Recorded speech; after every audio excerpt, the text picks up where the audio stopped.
The great palaces burned, and the empires of the Bronze Age crumbled into dust. In just a few violent decades around the year 1200 BCE, a connected world of mighty kings and vast trade networks vanished, plunging the Mediterranean into a dark age. Out of the smoke and chaos sailed a terrifying new force, known only from crumbling stone carvings as the Sea Peoples.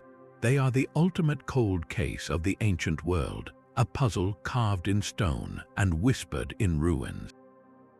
By the end of this, you will understand the full, breathtaking scope of this ancient mystery and the startling new theories that are rewriting history.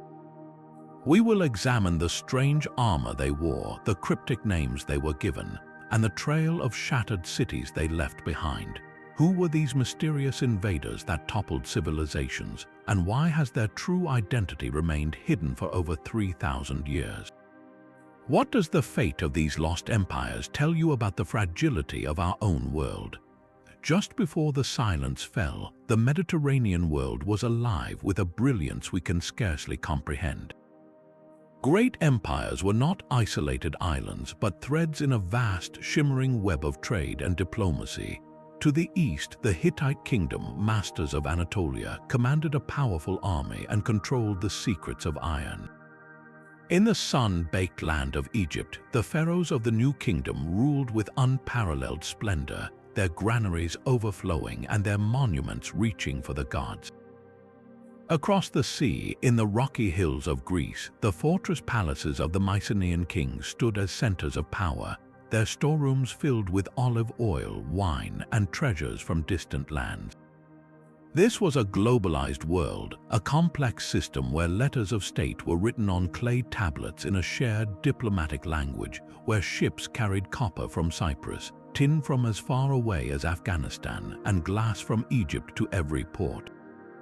It was a delicate equilibrium of kings and merchants, soldiers and scribes, all bound together in a network of mutual dependence. Then it all came apart. The collapse was not a single event, but a cascade of failures, a perfect storm of disasters that swept across the region. Ancient records speak of invaders from the sea striking the coasts without warning. But the trouble came from within, too. Prolonged droughts and famines strained the very foundations of society. The intricate trade routes, the lifeblood of these kingdoms, were severed. It seems the entire system became so brittle, so interconnected, that when one pillar shook, the whole structure began to tumble. One by one, the great palaces were put to the torch. The Hittite capital of Hattusa was abandoned, its secrets buried for centuries. The Mycenaean citadels were left in ruins, their linear B-script forgotten. The Egyptian empire, though it survived, was left battered and impoverished, its golden age forever behind it. In the span of just 2 generations, literacy vanished, technology was lost, and the vibrant, connected world of the Bronze Age gave way to a silence so profound we call it a dark age. And into this chaos, from the murky waters of a dying world, the shadow of the Sea Peoples began to take form.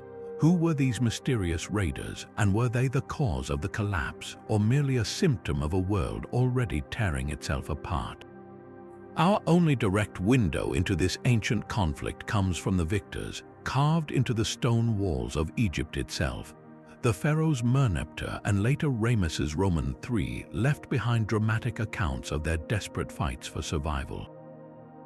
The most spectacular evidence stands at Medinet Habu, the mortuary temple of Ramesses III. Here, immense stone reliefs tell a story of chaos and conquest in vivid detail.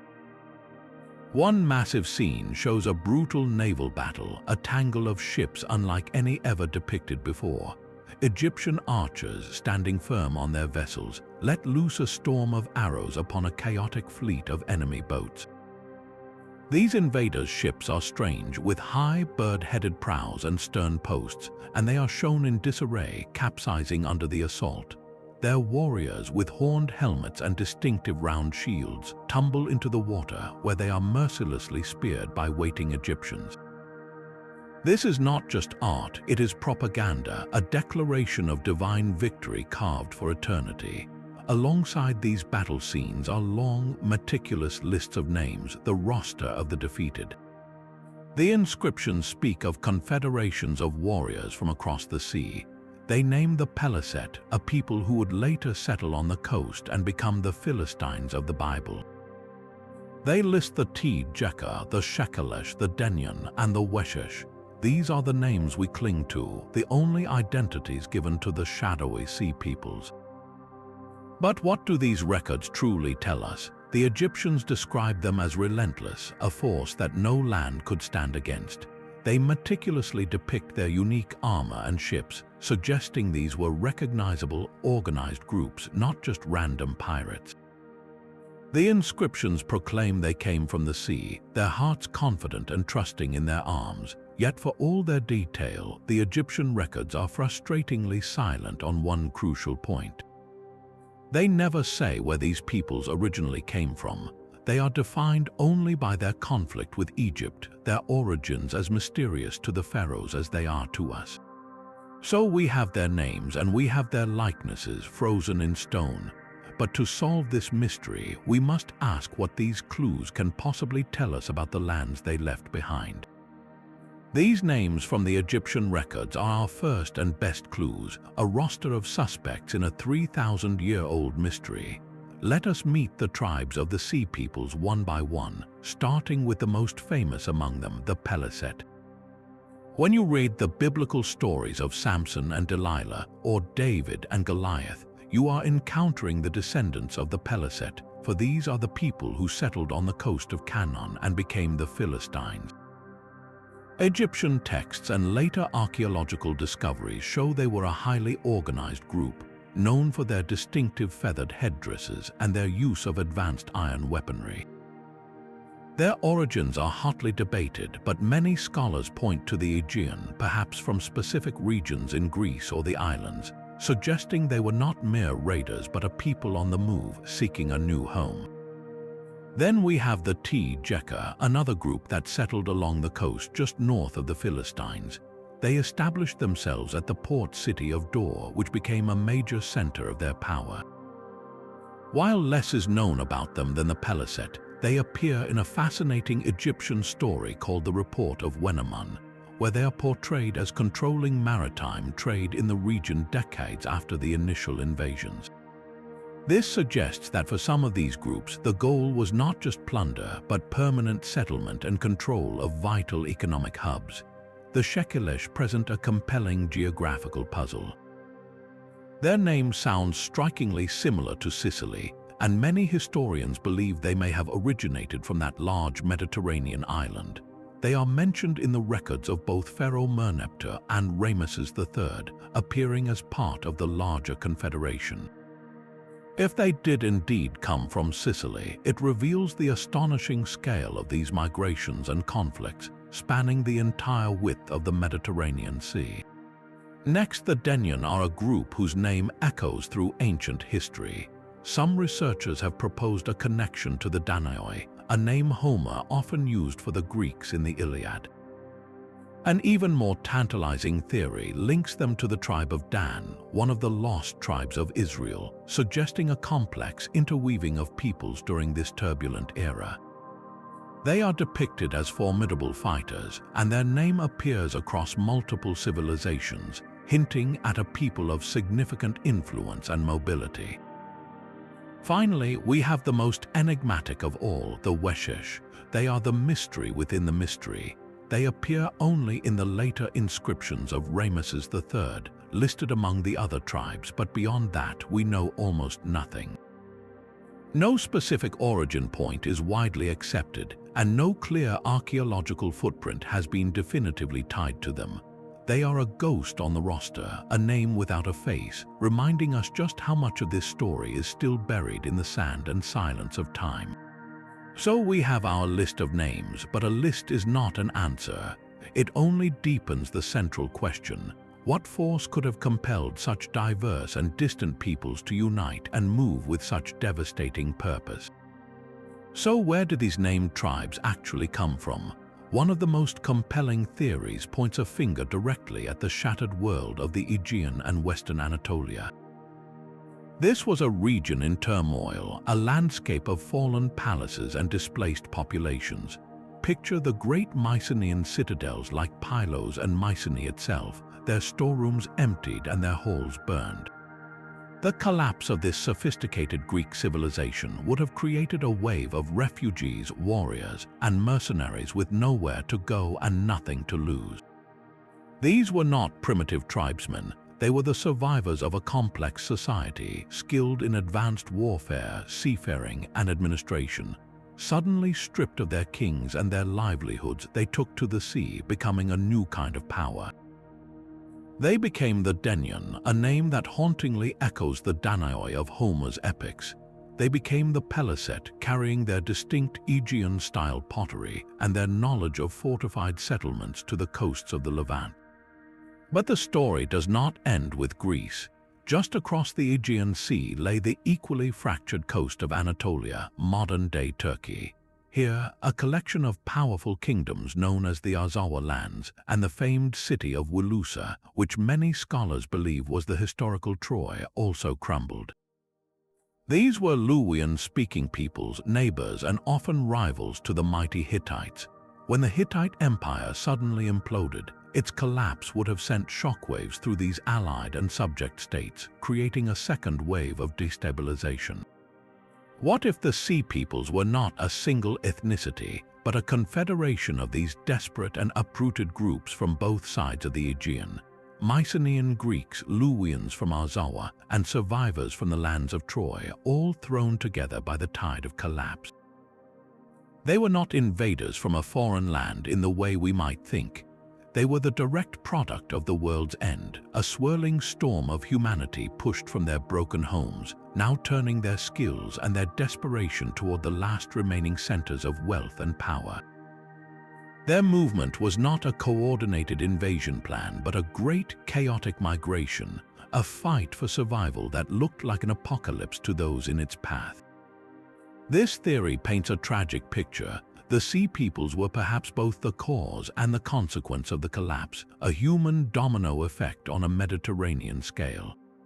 But what about the peoples from the Western Mediterranean? The names Shurden and Shekelesh point our investigation toward the great islands of Sardinia and Sicily, lands far from the collapsing empires of the East. The connection for the Shekelesh seems almost straightforward, their name a clear echo of Sicily. If correct, it means warriors from this large, fertile island were part of a coalition that reached the distant shores of Egypt, a journey of over 1,000 miles. This was not a minor raid, it was a movement of peoples on an epic scale. The Shurden, however, present an even more tantalizing puzzle.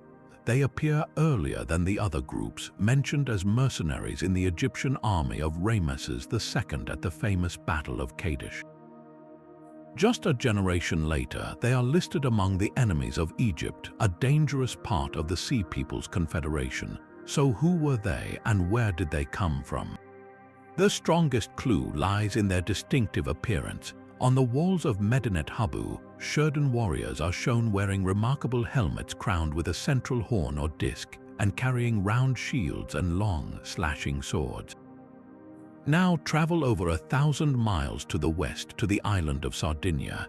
Here, a unique and powerful culture known as the Nuragic civilization flourished for centuries.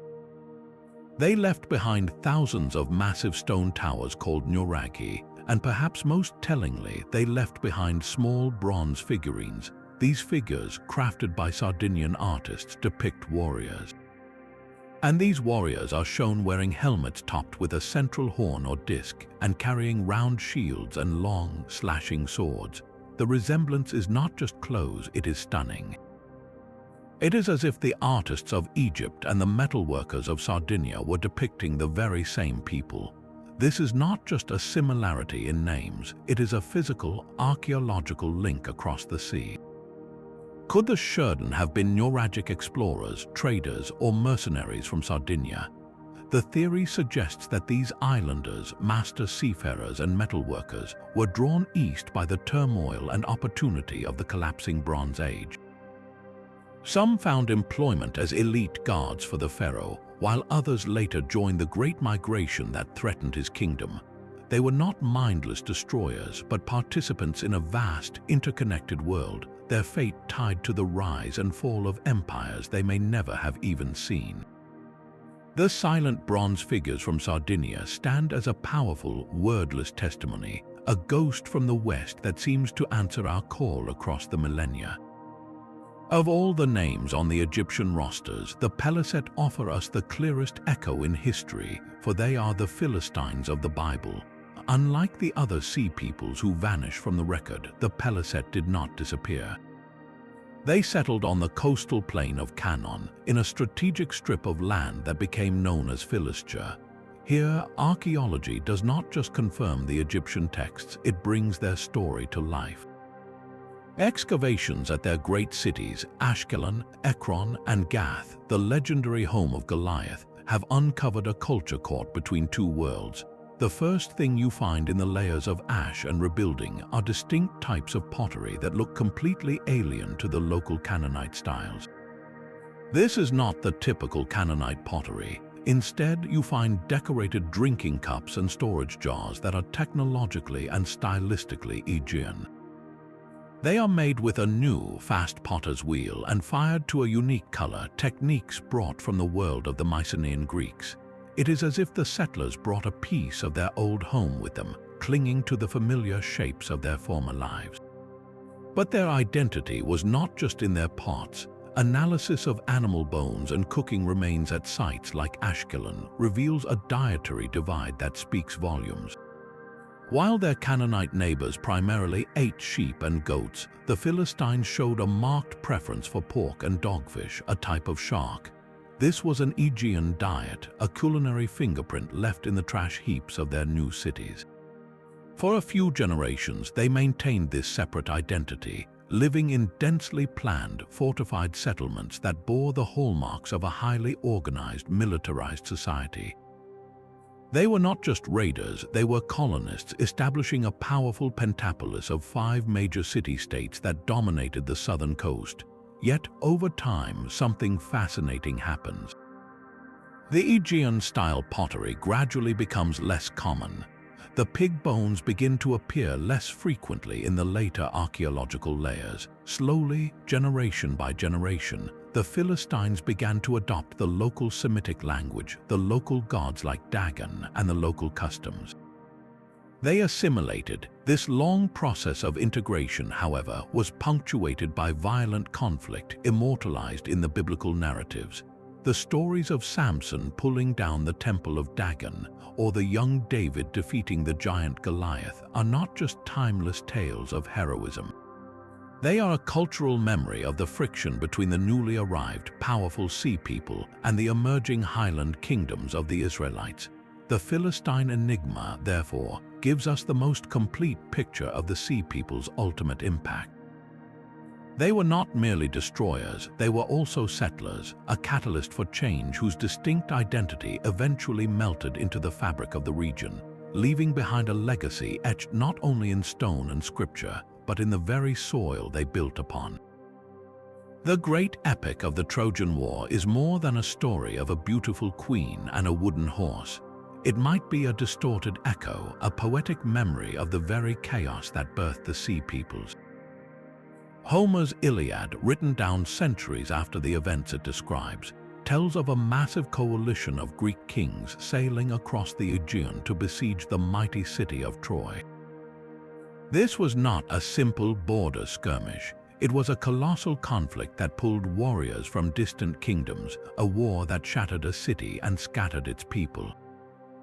Could this legendary war be a reflection of the real historical upheavals that defined the end of the Bronze Age? The timelines are strikingly suggestive. The traditional date for the fall of Troy, around 1280 BCE, sits squarely within the window of the Great Collapse. This was precisely the era when the Mycenaean Greek palaces were burning and the Hittite Empire was fracturing. The epic speaks of a decade-long war that drained the resources of the Greek heroes, leaving their homelands vulnerable and their warriors desperate for new lands and plunder.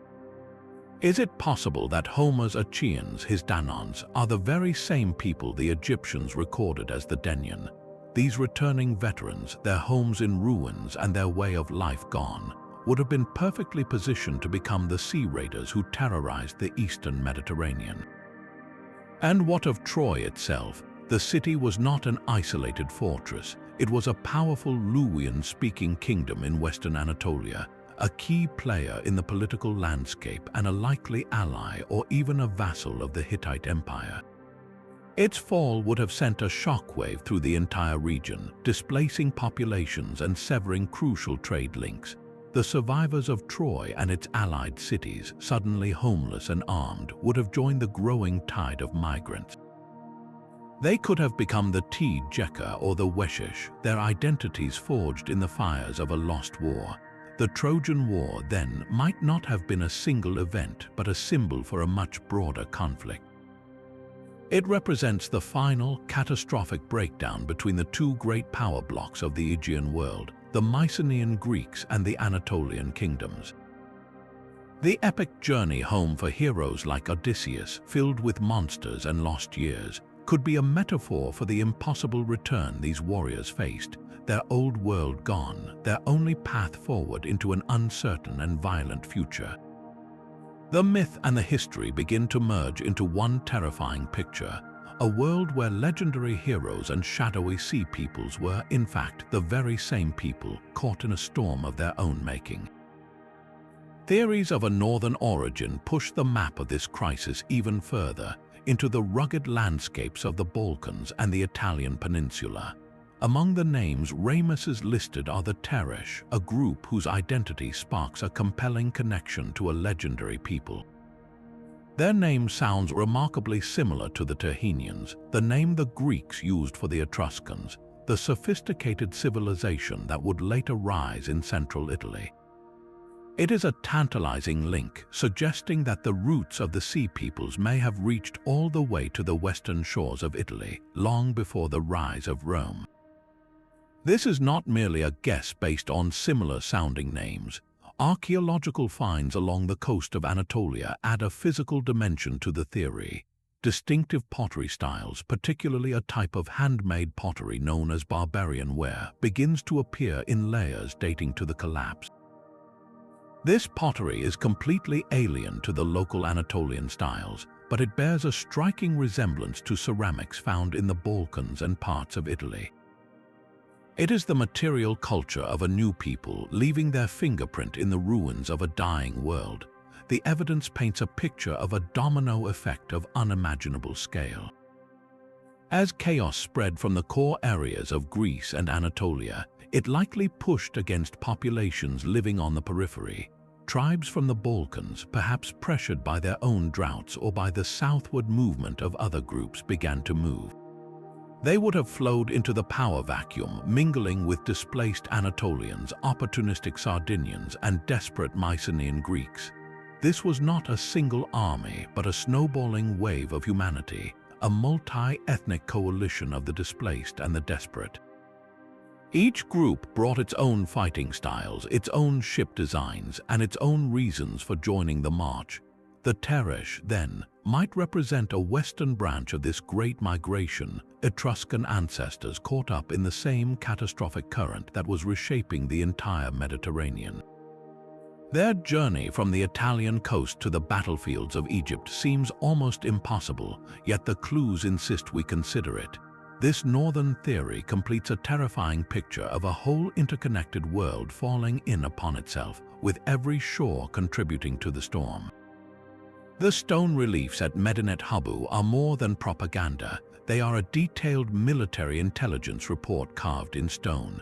They reveal that the sea peoples were not a disorganized rabble, but a formidable fighting force equipped with advanced and often unfamiliar weaponry. Their warriors were a sight to terrify an Egyptian soldier. The Shurden, for instance, are instantly recognizable by their extraordinary helmets, crowned with a central horn or a disc, as if they wore the symbols of their gods into battle. They did not rely on the Egyptian chariot or the long thrusting spear. Instead, they wielded long, slashing swords perfect for close-quarters combat and carried sturdy round shields that offered excellent protection in a melee. This was a toolkit designed for a different kind of war, not for set-piece battles on open plains, but for brutal ship-to-ship boarding actions and assaults on fortified beaches. Their naval technology was just as revolutionary. The Egyptian artists took great care to show the enemy ships, and they are unlike anything in the Egyptian fleet. They have high, upward-curving prows and stern posts, often carved with the head of a bird. These were not the heavy, cumbersome vessels used for trading grain. They were agile, ocean-going craft built for speed and stability in the open Mediterranean. This gave the sea peoples a strategic mobility that the land-based empires could barely comprehend. They could strike anywhere along the coast, appearing with the dawn to raid a city and vanishing back into the sea before a major army could be mobilized to stop them. Their tactics seem to have been as innovative as their gear. The reliefs show them not in disciplined phalanxes, but in dynamic, chaotic scenes of naval engagement. They fought as individual warriors, relying on their superior personal armor and weapons to overwhelm opponents. Imagine the terror of facing a warrior who looked utterly alien, whose fighting style was unpredictable, and who arrived from the one direction you felt was safe, the sea. This was not a war of conquest as the Egyptians understood it. It was a blitzkrieg from the waves, a relentless assault by an enemy whose very way of war was a mystery. How could any kingdom defend 1,000 miles of coastline against such a fluid and ruthless foe? The answer for most was that they simply could not. The traditional image of the sea peoples as ruthless pirates begins to crumble under the weight of a single, powerful detail carved at Medinet Habu. Alongside the scenes of naval battles, the Egyptian artists depicted a second, more telling tableau. Here, the sea peoples are shown not in ships but on land, traveling in slow, heavy ox carts, and inside these carts are women and children. This is not a raiding party.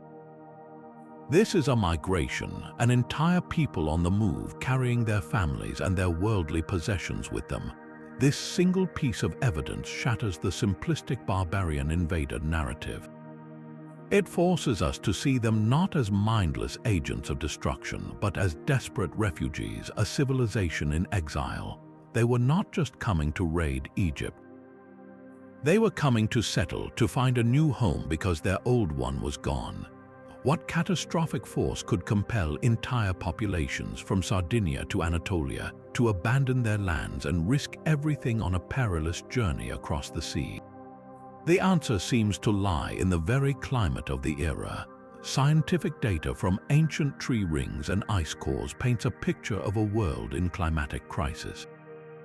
Around the time of the collapse, the Mediterranean was struck by a prolonged and severe drought, a mega drought that would have lasted for generations. Imagine the slow, creeping disaster, wells and springs drying up, crops failing year after year, the earth turning to dust. Famine would have spread like a plague, weakening kingdoms from within, making them vulnerable to any shock. This was not a temporary hardship. It was an environmental catastrophe that broke the back of the Bronze Age world. For the people living on the arid islands of the Aegean or the coastal plains of Anatolia, the choice was stark.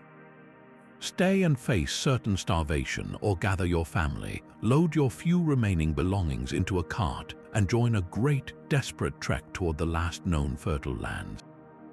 The rich Nile delta of Egypt would have shone like a beacon in a dying world. The movement of the sea peoples, therefore, was likely a tidal wave of human desperation. They were the human consequence of a changing climate, a mass of displaced souls pushed from their homes by hunger and environmental collapse.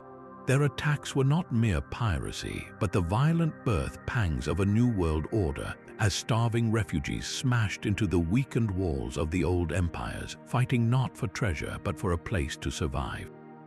The evidence for this climate catastrophe is written not in stone but in ice and ancient wood.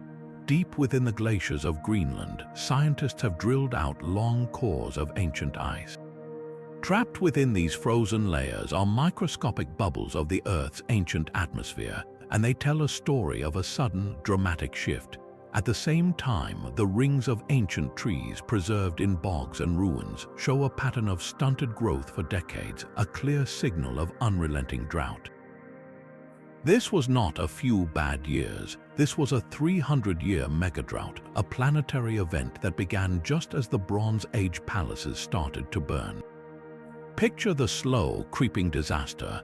The winter rains that fed the springs and rivers simply failed to arrive year after year. The fertile plains of Greece and Anatolia, the breadbaskets of empires, slowly turned to dust. The intricate irrigation systems that supported great cities like Hattusa ran dry. A kingdom can survive a lost battle, but it cannot survive a lost harvest repeated for a generation. Famine became the true enemy, a silent army that besieged every city from within. It weakened the population, made them vulnerable to disease, and shattered the social contract. Why should a farmer pay taxes to a distant king who could no longer command the favor of the gods or guarantee the rain? The entire political and economic order, built on the surplus of agriculture, crumbled into hunger. This is the powerful force that set the human dominoes in motion. A community facing starvation has only two choices: stay and die, or leave and risk everything. The Great Migration of the Sea Peoples, with their ox carts and families, begins to look less like an invasion and more like a desperate mass evacuation. They were not sailing to destroy a world. They were sailing to escape a world that was already dying around them. Their violent arrival on the shores of Egypt was the final, tragic symptom of a global fever, the last act of a collapse that began when the skies themselves turned hostile. This was not a simple story of invaders toppling empires. The true collapse of the Bronze Age was a perfect storm, a cascade of failures where every disaster amplified the next.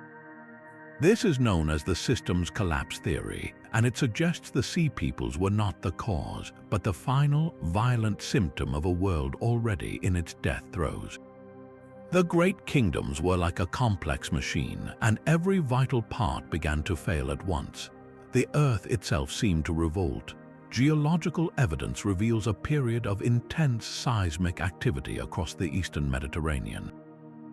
Major earthquakes shattered the fortified walls of cities like Mycenae and Troy, and may have even damaged the Hittite capital of Hattusa. These were not just temporary setbacks. Each quake destroyed palaces, granaries, and infrastructure, crippling the central authority that held society together. At the very same time, the climate crisis we discussed was tightening its grip. The megadrought meant that after an earthquake, there were no surplus food stores to feed a desperate population. Famine led to internal rebellions. Why should a starving farmer remain loyal to a king whose gods had clearly abandoned him? The social contract, the very glue of these complex states, dissolved into dust and hunger. Then, the economic engine of the age sputtered and died. The Bronze Age was built on bronze, an alloy of copper and tin. Copper was relatively common, but tin was a rare, strategic resource, often traded over vast distances from as far away as Afghanistan. As droughts caused famine and earthquakes disrupted overland routes, this vital tin trade was severed. Suddenly, kingdoms could not produce new weapons for their armies or new tools for their farmers. The entire military and economic system began to grind to a halt. Into this vortex of earthquakes, famine, and economic breakdown came the Sea Peoples. They were likely both a cause of further disruption and a product of these same disasters, a swirling mass of displaced people pushed from their broken homelands. Their attacks on coastal cities further disrupted the remaining sea lanes, creating a terrifying feedback loop. Each shock to the system made the next shock more powerful. A rebellion weakened an army, making it vulnerable to a small band of raiders. A raid destroyed a port, which stopped the flow of tin, which crippled the kingdom's military, which invited a larger invasion. The systems of trade, governance, and security that had supported the great empires for centuries unraveled in a single, devastating chain reaction. The world did not end with a single battle, but with a slow, grinding silence as the lights of civilization went out one by one. Ramesses III faced a threat that would have broken a lesser pharaoh. The inscriptions at Medinet Habu describe a two-pronged assault, a coordinated invasion by land and by sea that sought to overwhelm Egypt's defenses. His strategy was one of brilliant interception. While the enemy's fleet aimed for the mouths of the Nile, their land army, accompanied by those slow-moving ox carts, was marching south along the coast of Canaan. Ramesses did not wait for them to reach his heartland. He positioned his army at Egypt's eastern frontier, a place he called the Mountain of the Horns of the Earth, and there he met the invaders in a decisive land battle. The reliefs show a chaotic melee, with Egyptian war chariots crashing into enemy lines and Pharaoh himself, towering in his chariot, firing arrows into the fray. It was a crushing victory, one that shattered the land force and captured their families and possessions, but the greater danger was still coming from the sea. Ramesses understood that a naval defeat would open the Nile Delta to invasion, so he prepared a devastating ambush. He stationed his fleet at the river mouths, luring the Sea People's ships into the confined and unfamiliar waters of the Nile's distributaries. The Egyptian reliefs depict the moment of contact with stunning clarity. Egyptian archers, standing firm on their decks, unleashed a storm of arrows upon the chaotic enemy fleet. The Sea People's vessels, with their high bird-headed prows, were perfect for the open ocean but became ungainly traps in the river currents. Grappling hooks ensnared them, and Egyptian soldiers swarmed aboard, turning a naval battle into a series of brutal boarding actions. The water is filled with drowning warriors, their distinctive horned helmets and round shields sinking beneath the waves. It was a total victory, a salvation carved in stone for all eternity.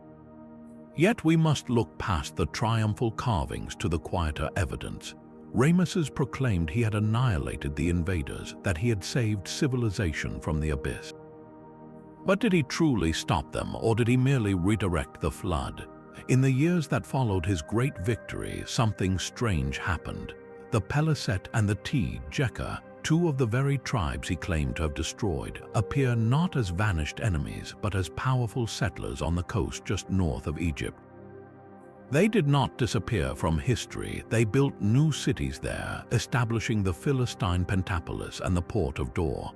This suggests that Ramesses may not have achieved the total victory he advertised. Perhaps his battles broke the back of their military coalition, but he could not prevent their people from settling in the lands he could no longer control. His victory was defensive, not offensive. He saved Egypt itself from conquest, but he could not save the wider world. The civilization of the Bronze Age was already gone, and his battles were the final, defiant act of that dying order. A brilliant defense that secured one kingdom's future while the rest of the Mediterranean settled into a long, silent, dark age. Silence fell across the Mediterranean. The great empires were gone, their palaces empty shells and their royal archives buried. The vibrant, interconnected world of the Bronze Age had been replaced by a landscape of isolated villages and scorched earth, a political and cultural amnesia so deep it would last for centuries. This was the world the Sea Peoples left behind, a world stripped down to its foundations. The grand international system was shattered. In its place, a new, more fragmented order began to emerge from the ashes, built not by emperors but by survivors. Along the coast of what is now Lebanon, the Canaanite cities that had survived the turmoil began to reinvent themselves. Free from the domination of Egyptian or Hittite overlords, they turned their energies completely to the sea. These people became the Phoenicians, and they were the inheritors of the old trade routes. Without the great powers to control commerce, they built a new, decentralized network of their own, establishing trading posts and colonies across the Mediterranean from Cyprus to Carthage. They perfected the alphabet, a revolutionary technology of communication that was far more accessible than the complex syllabic scripts of the fallen empires.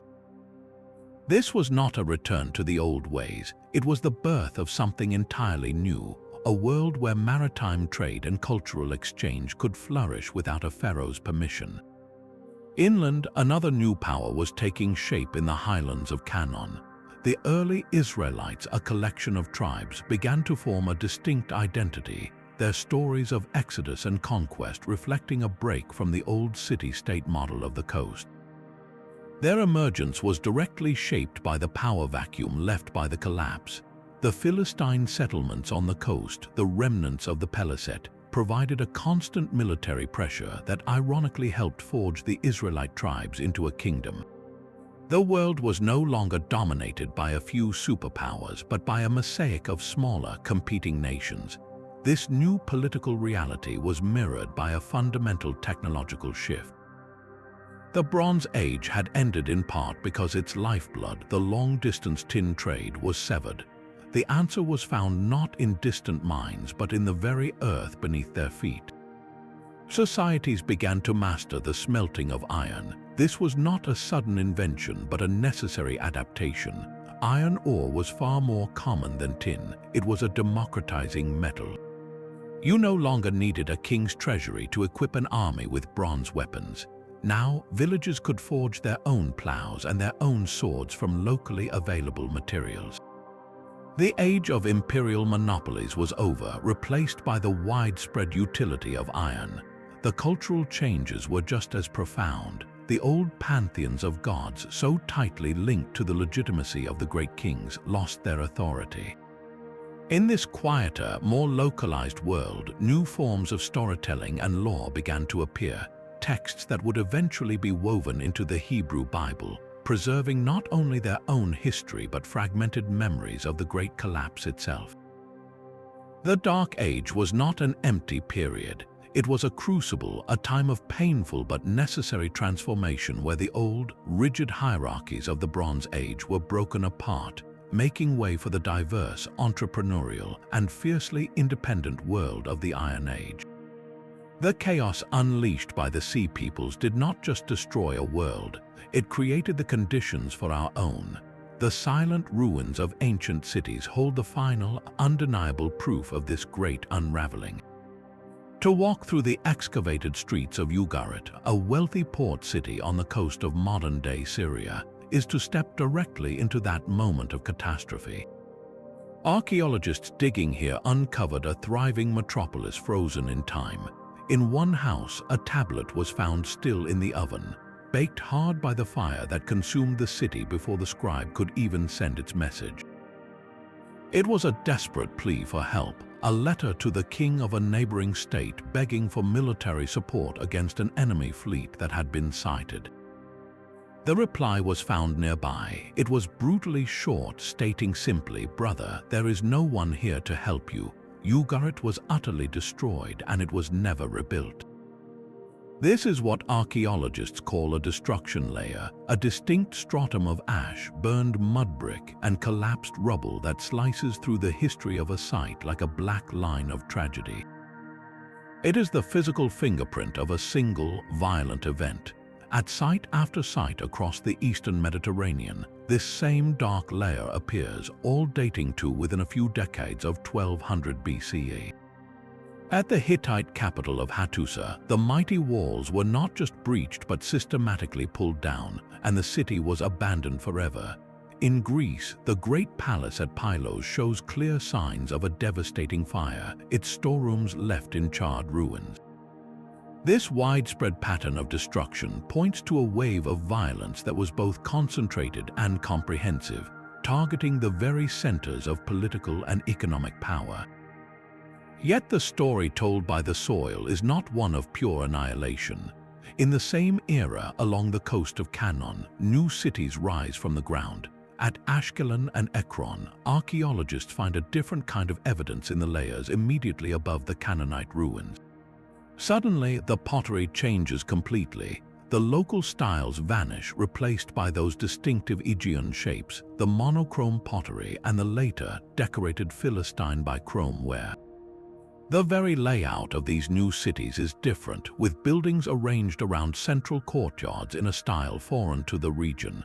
But then, as the generations pass, the evidence in the ground begins to blend. The Philistine pottery starts to incorporate local Canaanite designs. Their diet, once dominated by pork, gradually shifts to include more sheep and goat. It is a stunning archaeological record of cultural fusion, a slow and steady process of a people arriving, holding onto their identity, and then, over centuries, becoming something new, a unique blend of invader and native. The destruction layers mark a brutal, fiery end, but the new settlements reveal a messy, complicated, and ultimately creative beginning, proving that from the ashes of the old world, new cultures were patiently being born. Even their names are a kind of wreckage, scattered clues washed ashore from a sunken world. The roster of the sea peoples, those names carved in Egyptian stone, are more than just a list of enemies.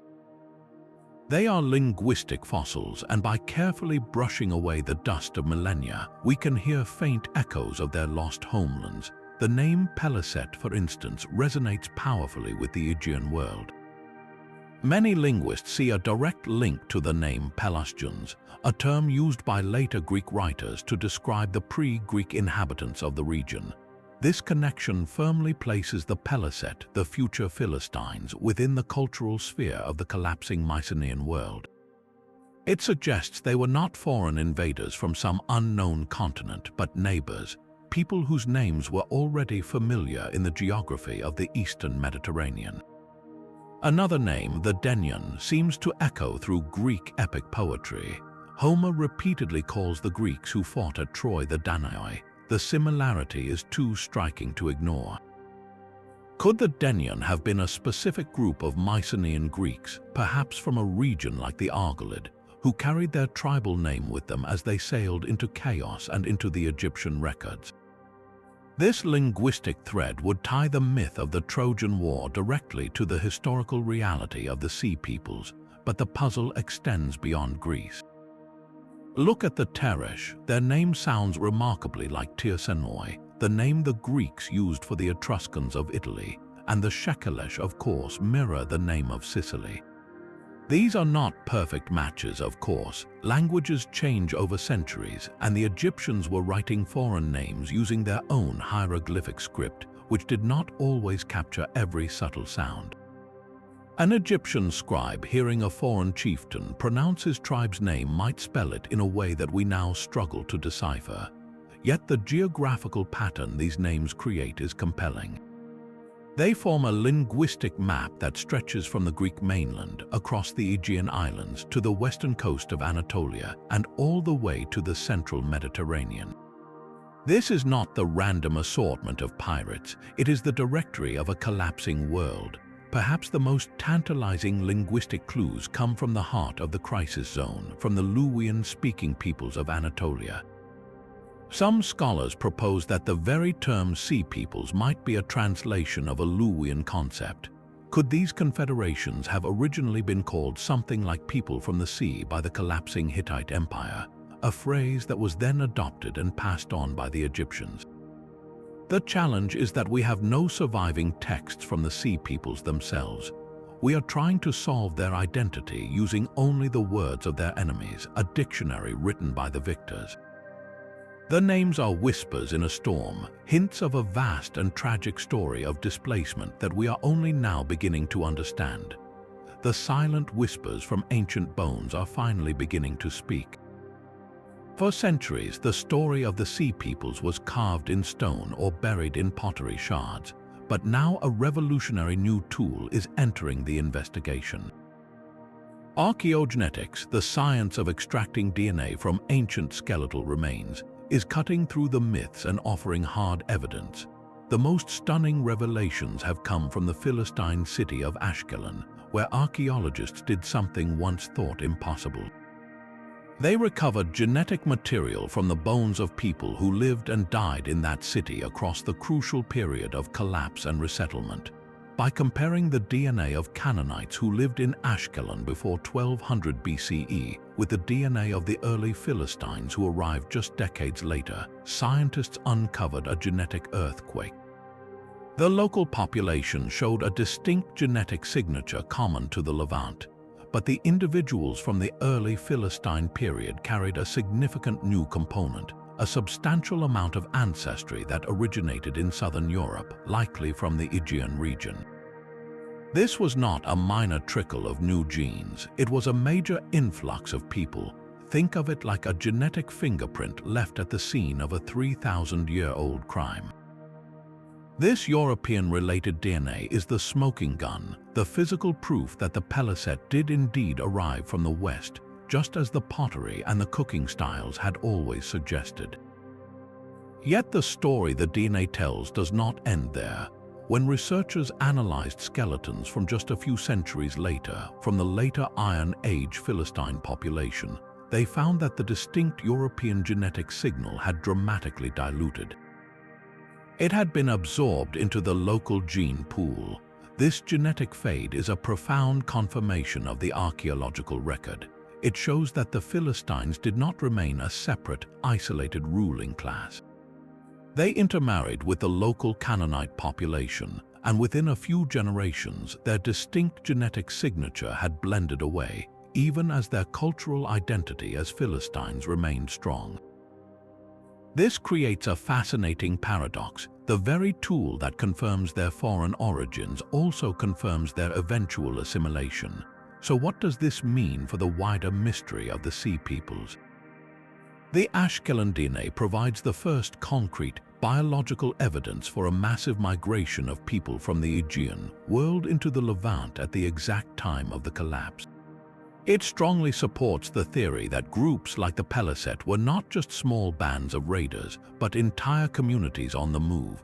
If one tribe from the Egyptian lists can be genetically linked to southern Europe, it makes it far more likely that the others, the Denyen, the Tijeka, and the Shekelesh, had similar origins scattered across the Mediterranean.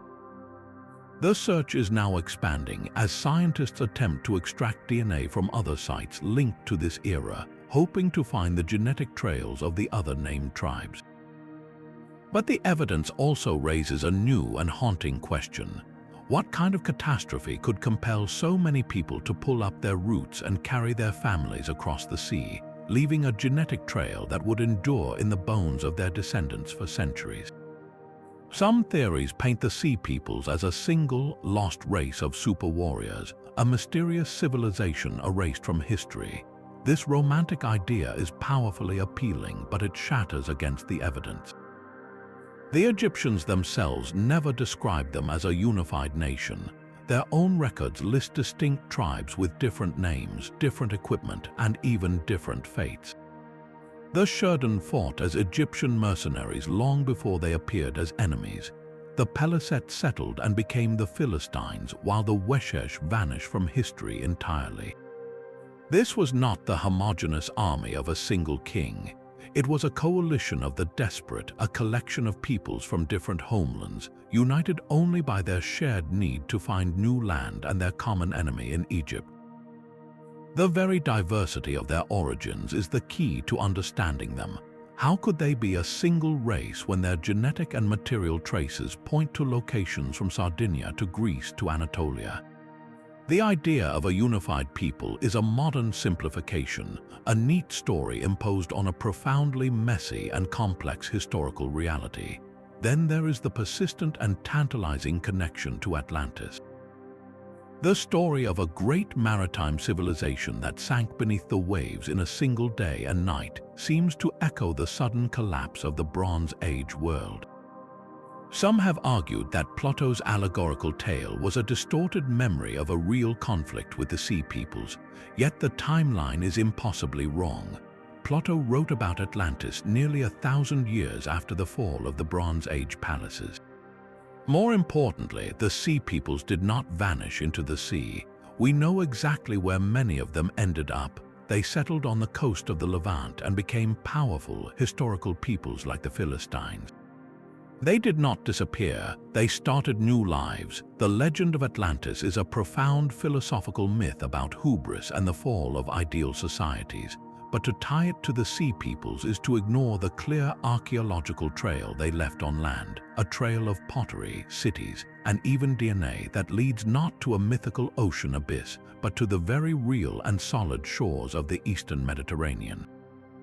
Another common misconception frames them as mindless barbarians, a horde of vandals who destroyed civilization for the sake of destruction.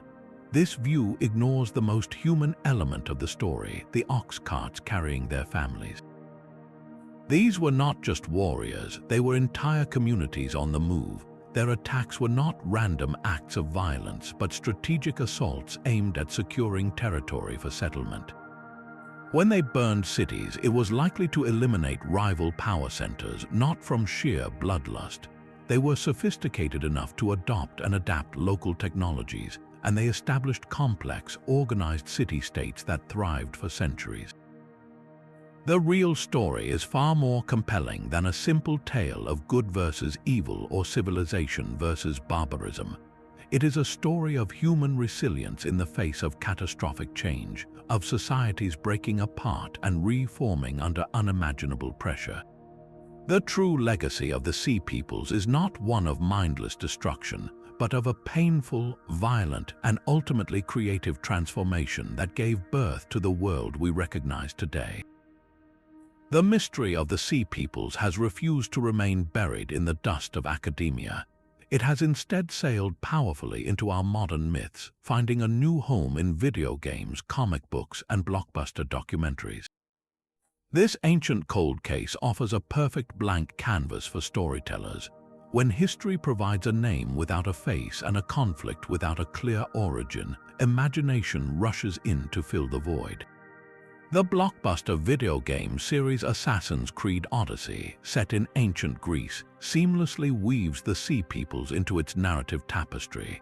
Players encounter them as a formidable, almost spectral naval threat, a roving band of marauders who embody the chaos of the era. The game does not need to invent a fantastical monster. It simply takes the historical enigma and gives it a tangible form, allowing players to clash with these legendary warriors on the digital Aegean Sea. This is a powerful form of public history, introducing millions to a complex archaeological puzzle through interactive adventure. The appeal is obvious. Here is a ready-made villainous horde, a shadowy confederation that can be portrayed as the ultimate agent of apocalyptic change. Comic books and graphic novels have taken this same freedom, casting the Sea Peoples as everything from displaced survivors of Atlantis to pawns of ancient eldritch gods. Their distinctive horned helmets and bird-proud ships provide a striking visual identity, instantly marking them as otherworldly and dangerous. Even documentary filmmakers are drawn to the enduring question mark they represent. The search for their identity becomes the narrative engine, a 3,000-year-old detective story where the clues are buried cities and strange pottery shards. Why does this particular historical gap resonate so deeply? Perhaps because it touches on our most profound fears of societal collapse.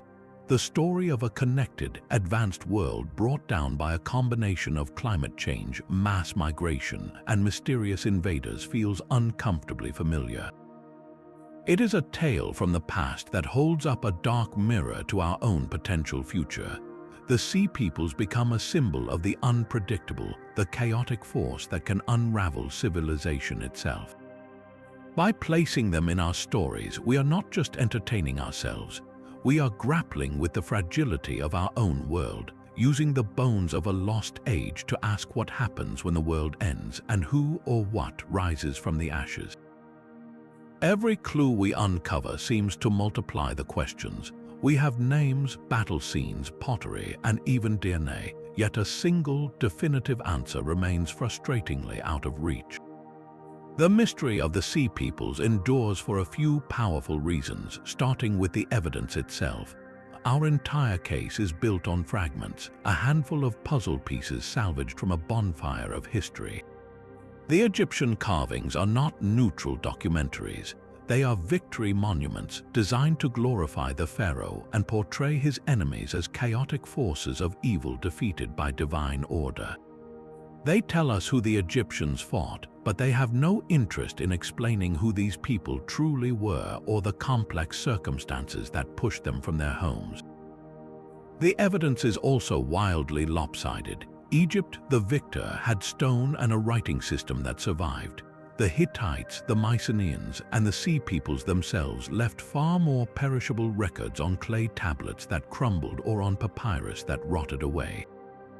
We are trying to understand the losing side using only the boasts of the winners. This is like trying to reconstruct an entire civilization using only the press releases of its conquerors. The collapse itself was so total and so complex that it resists a simple explanation. Was it the Sea Peoples who caused the collapse, or was it a chain of environmental and economic disasters that created the Sea Peoples? Untangling this knot of cause and effect is nearly impossible. A drought leads to famine, which weakens a kingdom, which can no longer defend its trade routes, which collapses the economy, which invites invasion from desperate neighbors.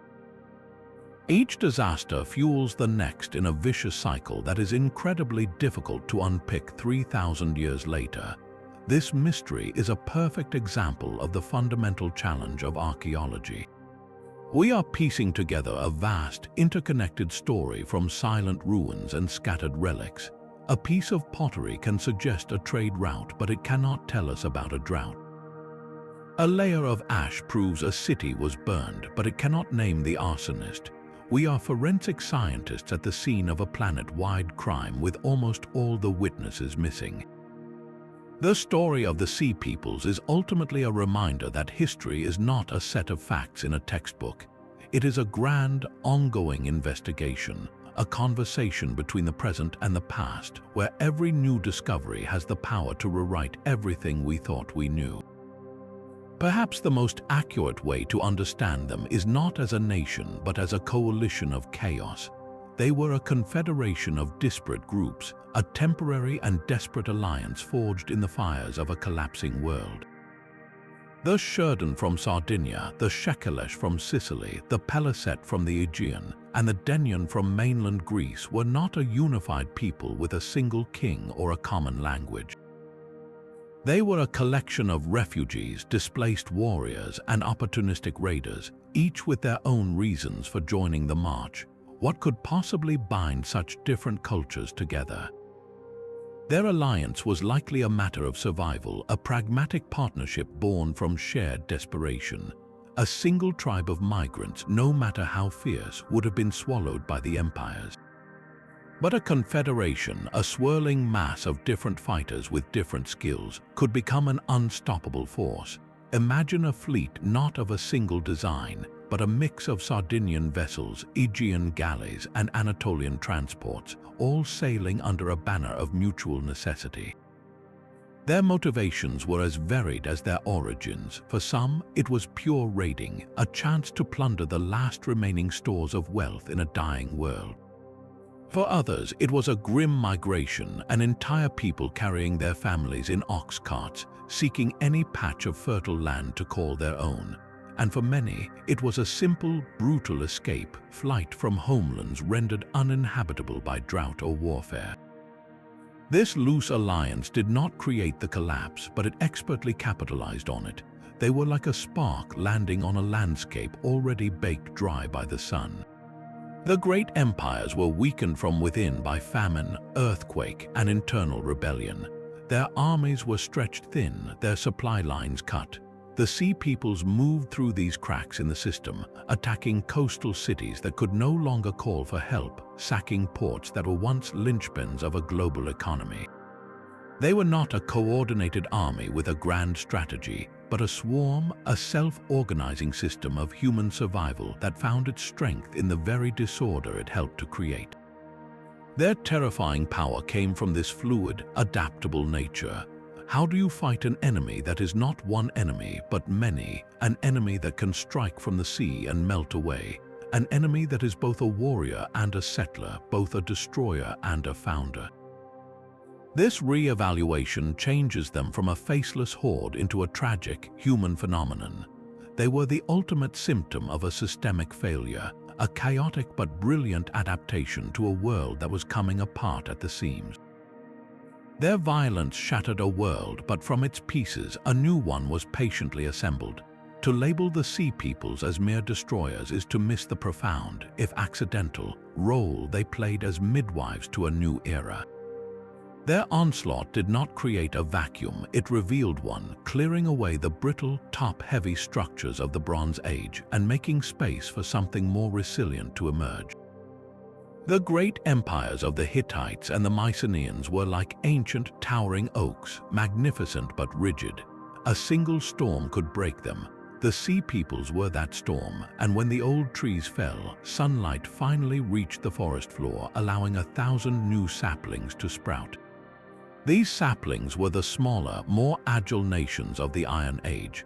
Freed from the heavy tribute and control of distant emperors, peoples like the Phoenicians and the Israelites could now forge their own destinies. The Phoenicians, in particular, seized this opportunity with breathtaking skill. No longer subordinate to Egyptian or Hittite commercial interests, they became the undisputed masters of the sea, establishing a decentralized network of trade colonies that stretched from Cyprus to the coast of Spain.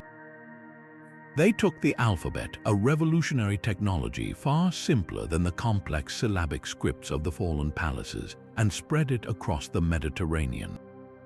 This was a democratization of knowledge, a tool that would eventually empower Greeks and Romans to record their own histories and laws.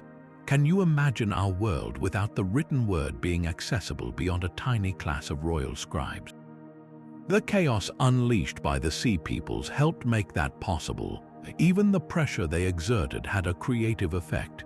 The constant military threat from the Philistine city-states on the coast forced the scattered Israelite tribes in the highlands to unite, to centralize their power, and to evolve from a loose confederation into a kingdom. Conflict, as tragic as it is, often forges identity. The old imperial system was built on monopoly, especially the monopoly of bronze. But when the Sea Peoples severed the international tin trade, they forced a technological revolution.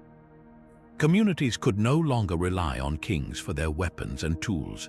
They turned to the one metal that was available everywhere: iron. Smelting iron was harder than working with bronze, but the ore was common.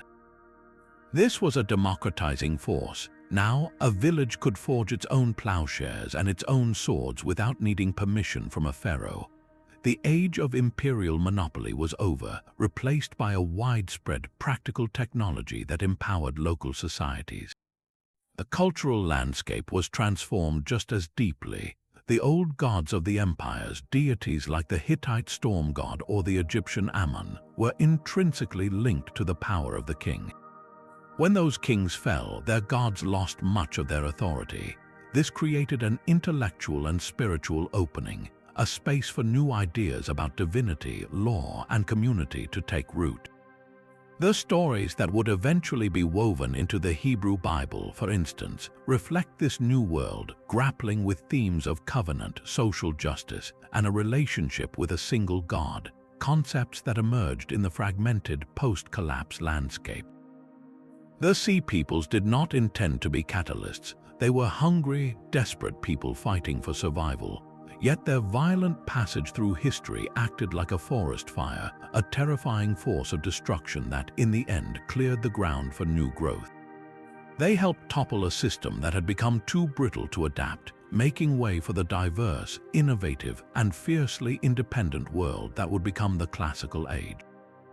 Their true legacy is not the ruins they left behind, but the future they inadvertently made possible. So where does all this evidence finally lead us? We are left not with one single culprit, but with a perfect storm. The most compelling modern explanation is a composite theory, a tapestry woven from all the threads we have gathered. The Sea Peoples were not a single event, but a cascade of them, a human hurricane born from environmental catastrophe, economic collapse, and desperate migration. Picture the initial tremor, a 300-year drought gripping the very heart of the civilized world. In Anatolia and the Aegean, this mega-drought meant famine. It meant springs drying up and crops failing for generations. This was the primary push, the force that uprooted entire communities, turning farmers into refugees and kings into beggars. These were the first waves, the Luwian-speaking peoples from western Anatolia and the Mycenaean Greeks, their palaces already shaking from earthquakes and internal strife. They gathered their families into ox carts and took to the sea, becoming the Peliset and the Denian. But the storm gathered strength as it moved. From the central Mediterranean, other players saw opportunity or felt their own pressures. The skilled Nuragic seafarers of Sardinia, the Shurden, joined the fray. They were not fleeing starvation in the same way, but perhaps a collapse of their own trade networks or drawn by the lure of plunder in a destabilized world. Their distinctive horned helmets and superior swords made them elite mercenaries and formidable raiders. Similarly, the Shekelesh from Sicily added their strength to the growing confederation. This was not a planned alliance, but a snowball effect. Displaced groups merged for survival, their combined strength making them unstoppable to weakened kingdoms. Yet this human wave could only succeed because the empires were already rotten from within. The systemic collapse provided the open door. The intricate international trade in tin, the lifeblood of the bronze industry, had already ceased. Kingdoms could not rearm their soldiers. Famine from the droughts led to internal rebellions, shattering the social order. When the Hittite capital of Hattusa was abandoned, it was likely as much from internal dissolution as from external attack. The Sea Peoples did not topple a healthy world. They administered the final blow to a patient already dying of multiple diseases. They were the spark that landed on a landscape baked dry by the sun. They moved through the cracks in the system, sacking ports that could no longer call for help, and fighting armies that could no longer forge new bronze weapons. Their terrifying success was a product of their timing, their mobility, and the profound vulnerability of the world they encountered. This composite theory resolves the old debate. They were not the cause, nor were they merely a symptom. They were the violent, chaotic process of the collapse itself, a swirling feedback loop of human desperation and systemic failure that forever changed the face of the ancient world. The story of the Sea Peoples is not a single thread but a tangled rope woven from climate catastrophe, mass migration, and systemic collapse. We have followed their trail from the stone carvings of Egypt to the genetic code in ancient bones, and the answer that emerges is as complex as it is humbling. They were not a single lost race, but a coalition of the desperate, a confederation of chaos drawn from the shattered coasts of Greece, Anatolia, Sardinia, and Sicily. Their terrifying power came from a perfect storm of disasters that broke the old world, making space for the new. This ancient mystery endures not because the clues are too few, but because they force us to confront an unsettling truth about civilization itself. The intricate, globalized world of the Bronze Age, for all its splendor, proved stunningly fragile. Its fall reminds us that the pillars of our own society, from stable climates to complex supply chains, are not guaranteed. The shadow of the Sea Peoples is a ghost from the past, asking us what happens when the world changes too fast, and what we would do if our own homes were swallowed by the sea. So who do you believe they were? Were they the uprooted survivors of a forgotten Trojan War, climate refugees fighting for survival, or something else entirely? The investigation remains open, and every new theory adds another piece to this 3,000-year-old puzzle. Share your own thoughts in the comments below. The mystery is waiting.